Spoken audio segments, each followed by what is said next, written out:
ברוכים הבאים לפנוק ישראל. אנחנו מייצרים רובוטים עם רובוטים, ואנחנו יודעים לייצר 15,000 רובוטים בחודש. אוקיי, אז בואו נדבר על קובוטים. אנחנו נשלח לכם את הקישור הזה ואתם מוזמנים להשתמש בזה. מאוד מאוד נחמד ומאוד עוזר לקבל החלטות. 3 סוגים מרכזיים של גריפרים שמותאמים קובוט לסדרה של פנוק לכל ה-CRX. בעצם יש לנו 3 ורסיות עיקריות, זה הוורסיה של הוואקום, ורסיה של הגריפר המגנטי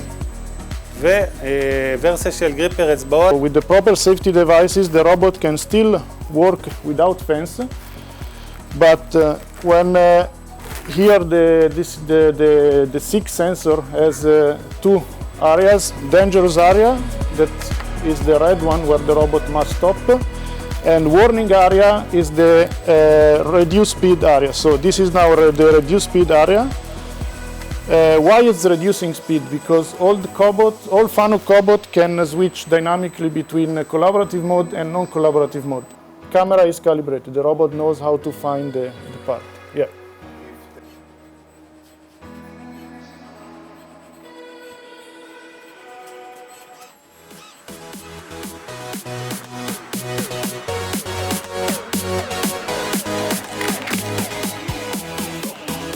מי שמכיר את עולם ההזרקה, מכונות ההזרקה בדרך כלל מדברים עליהם בתחום של כוח נעילה של המכונה וכושר ההזרקה שלה. פנוק מייצר מכונות החל מ-15 טון, מכונות כמעט בגודל של שולחן, עד מכונות של 450 טון, כוח נעילה, עם מנות הזרקה של מ9 סמ"ק, כמות קטנה מאוד, עד קילוגרמים רבים, בהתאם לסוג חומר הגלם. ציר הנעילה, ציר חליצת המוצר מתוך התבנית, ציר ההזרקה, ציר שמכניס את החומר לתוך התבנית, וציר המילוי, ציר שמחזיר חומר גלם לתוך מנגנון ההתכה. הטכנולוגיה של פנוק מאפשרת לנו להשתמש בעצם באופן ייחודי בבינה מלאכותית להפעלת הצירים. לא ניתן להגיע עם זה בשום מכונה אחרת. לא ניתן להגיע לזה. מבחינת ספינדלים, אז יש להם בעצם 2 סוגים, שזה ספינדל או 10,000 RPM עם מומנט יותר גבוה, או ספינדל 24,000 סיבוב. בעולם בערך 70% מהמכונות מבוססות בקרת פנוק, אם זה מנועים, דרייברים והבקרה עצמה, המחשב. אז בארץ לפי דעתי זה בסביבות ה-90%.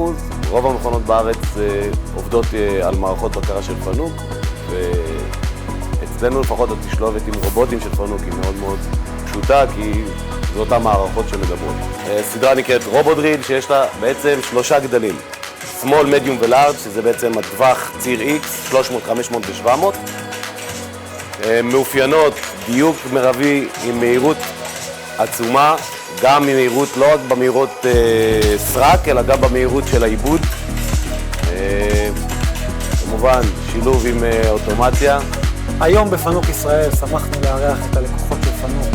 שמחנו להראות להם את היכולת שלנו להתחבר לאקוסיסטם העולמי הגלובלי, אם זה גריפרים, אם זה מזינים, אם זה סנסורים, אם זה התוכנות של פנוק, לפלטו, למשטוח מהיר. היום המפעיל בקצה הקו יודע לייצר תוכנית בעצמו למוצר חדש. At Fanuc we say let's do it together, and today was a great example of that. We had here in Fanuc Israel customers from many industries coming to see the cobots live in action. They could touch them, they could feel them, they could play with them, they could see how easy it is to work with the software, with the cobots, and we were able to explain them all the possible applications that you can do with cobots, which is basically limitless. You know, it's the imagination and the need of the customer together with our expertise that we support them that bring beautiful solutions to the market. So we're very proud of the event today and we look forward to repeat it again. On the background here we have 3 of our Fanuc CRX robots, CRX 10IA, 10IA long arm and 20IA long arm. They reach 1.1, 1.4 meter and 1.4 meter 20 kilograms. This is our collaborative robot. Also, collaborative robot can be used with safety device. They can switch dynamically between collaborative mode and non-collaborative mode. The only difference between collaborative robot and industrial robot with safety devices is that the collaborative robot can still move when you are inside the dangerous area.